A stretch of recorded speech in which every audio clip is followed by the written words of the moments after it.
Her grandmother's shoes. She really liked her grandmother. Very feminine person, cookie making, apple pie baking, piano playing grandmother. She had it down. Took care of old people in the old folks' home, even when she was 80, and she was really cheerful and tough. And she was a great person. I really liked her. But when my wife dreamed of her, she dreamt she was trying on her shoes, and the shoes were too small. And that was very interesting because what it seemed to indicate to me was that, and she loved her grandmother, man. There's no doubt about that role, despite her grandmother having fulfilled that so well, it wasn't enough. And, women have kind of decided that, and maybe that's for the best. I was staying with my grandmother for the summer, and I had my own room, and I was usually in a room with my sister because we were only two years apart. So it was the first time I had my own room.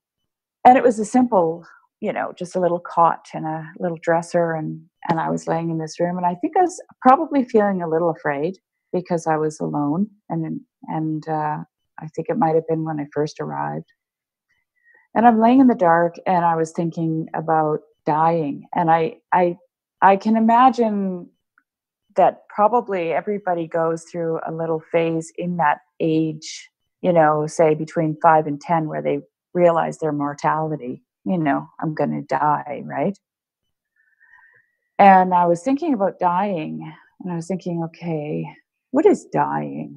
I didn't think, okay, I'm going to die, and then I got scared. I wanted to examine it. I wanted to look at it, and I remember very clearly thinking, I was like outside of myself, watching myself thinking about dying.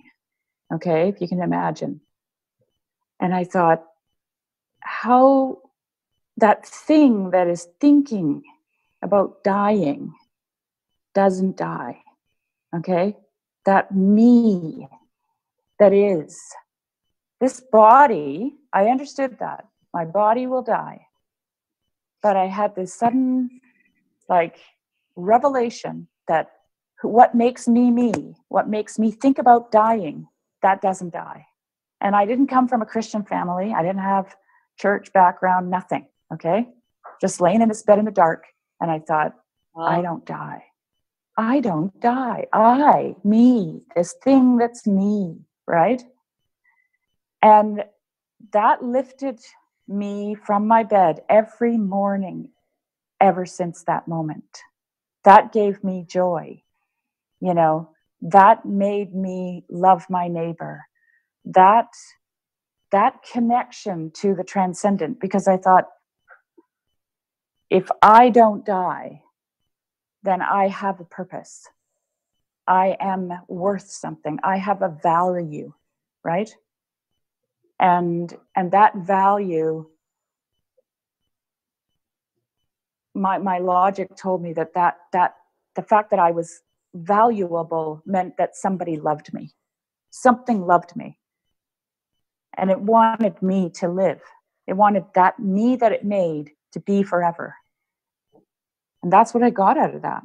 My grandmother, and my grandmother seemed to always be sick with stress things, and she had ulcers, and she was taking a medicine cabinet full of pills. I said, something's wrong with this. People shouldn't have to take all these pills all the time.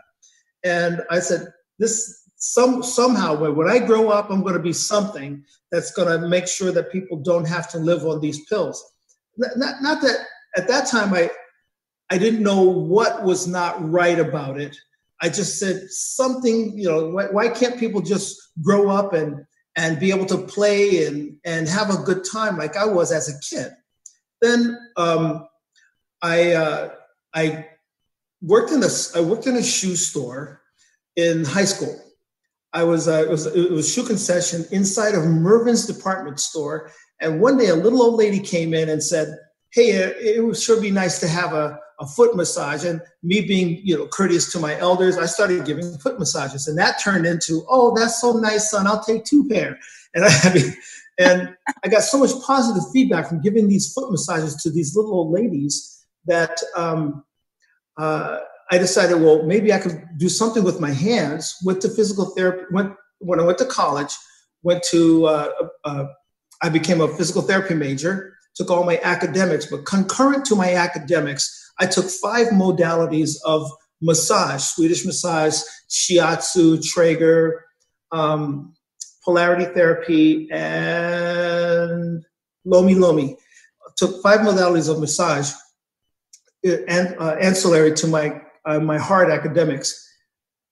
Fast forward, went to chiropractic college instead of being a physical therapist. But while I was in chiropractic college, I started working with athletes from marathon, golf, tennis, skiing, and cycling. 2 years later, fast forward, I found out that they were putting a sports massage team together for the Los Angeles Olympics. And from there, I said, there were 2,000 people applying for 35 positions. And I made sure that my name was on top all the time. And magically, I was chosen to be one of the first Olympic sports massage therapists for the US Olympics in Los Angeles in 1984.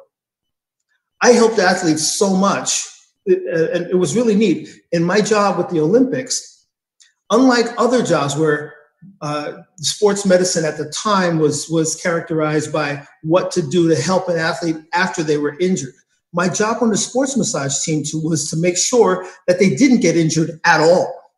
And they were able to increase and expand their top side performance and recovery time. I thought, okay, I really like doing this. By the end of the Olympics, I thought, okay, people are making personal records. People are setting world records, taking gold medals home. I thought, whatever this is, I really like doing this. And that's when I realized that there's no place in the world I can go get an education, a formal education with a degree and everything that would help me learn how to optimize human performance. I went back to school in the fall quarter, and I did a lot of praying. It took me about 6 months of praying and just dialoguing with God that I really want to help people get the best out of their bodies. And my formal education at the time was to become a chiropractic doctor, where people would be managing their pain or wait till something goes wrong with their bodies.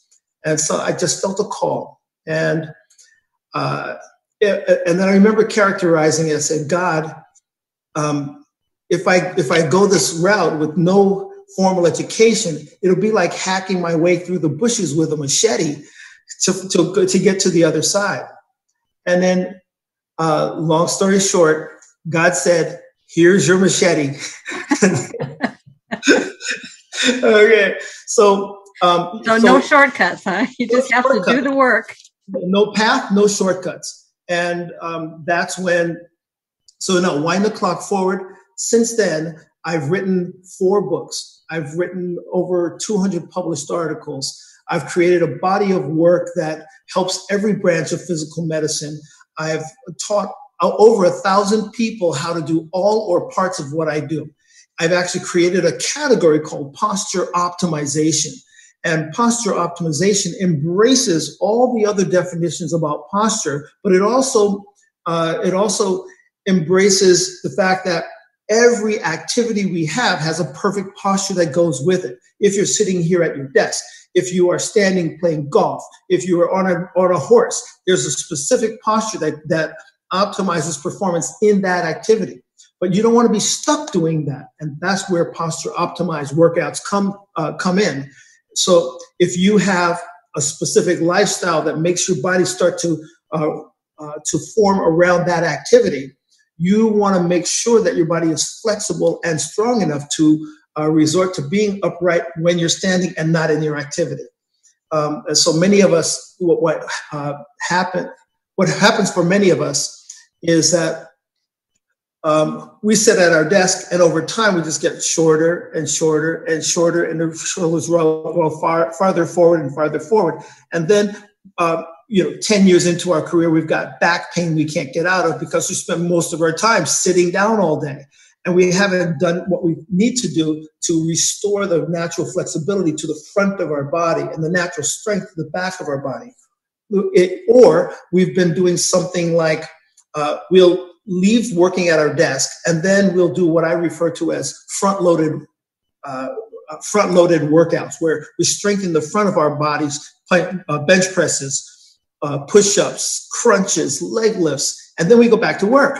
So we're actually having counterproductive activity. So somebody's got to put a stop to this. There's so many things that attach to posture. There are over 50 health conditions related to poor posture, and we've discovered, especially in the wake of this pandemic, that the healthcare system can't make us healthy, and the government can't prevent us from being self-determinant about our health. We have to do something to stay in the game. We have to do something to make getting healthy and staying healthy our primary activity. Long ago, in the land of California, young Chad was roughly 3 years old, and his grandmother would take him to places such as Kmart, which sucks, and McDonald's, which was wonderful. But there's something strange that I remember about Kmart and McDonald's that I don't see anymore. First of all, Kmart's are gone. Secondly, you can't smoke in McDonald's. But when I was a kid, I remember smoking in McDonald's. I personally wasn't smoking because I was 3 years old and with my grandmother. But it's really strange how the culture has changed. But I also remember the one thing that has remained the same about McDonald's is when I was a kid, I used to love the fish fillets. Then, briefly, for about 15 years, I didn't eat fish fillets. And then one day I decided, I think I want to try a fish fillet. So I did. The strange thing is it tasted exactly like it tasted when I was a kid. And that's my story.